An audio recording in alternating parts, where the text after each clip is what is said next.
Hello, I'm so glad to be able to be with you again. We're getting close to the end of looking at Peter's letter that he wrote to the church that was going through difficult times and persecution.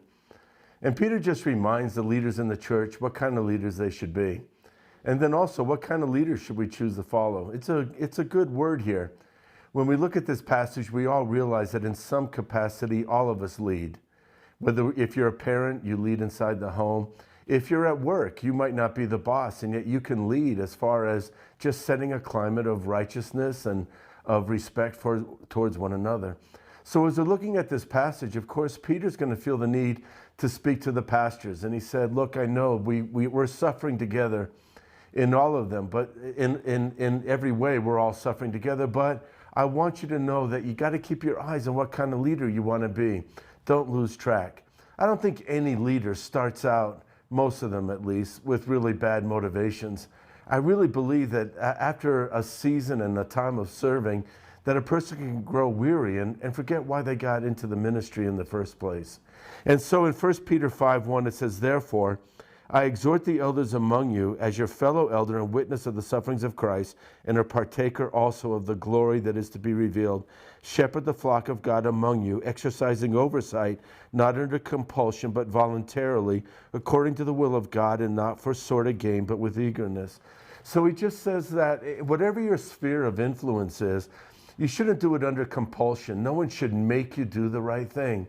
So let's just inspire ourselves today to decide, I don't need someone to build a fire under me, but I'm going to do the right thing. Also, I'm not a hireling. Jesus had actually warned about the shepherds that were just in it for the money, because as soon as trouble come, they ran. We have to know who we are and why we do what we do.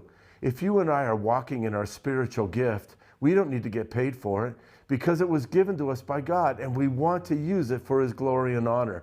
So it's a good reminder, we're not doing this for money. Then he goes on to say this, don't lord it over those allotted to your charge, but prove to be examples to the flock. And so this is just a good idea. You know, when it comes to our children, when it comes to any place of leadership, we shouldn't be lording over our kids. We shouldn't be lording over those that we're leading, because that's just insecurity. We should be inspiring people. You know, we should just live our lives before the Lord in a way that's pleasing to God, and that other people just say, I respect those values, I want to model that. Let's make sure that we're not controlling leaders, but that we're just the kind of leaders that everybody is joyfully wanting to be a part of that community and a part of that family. And then he says, when the chief shepherd appears, you'll receive the unfading crown of glory. So that's a great wrap up. Why are we doing this?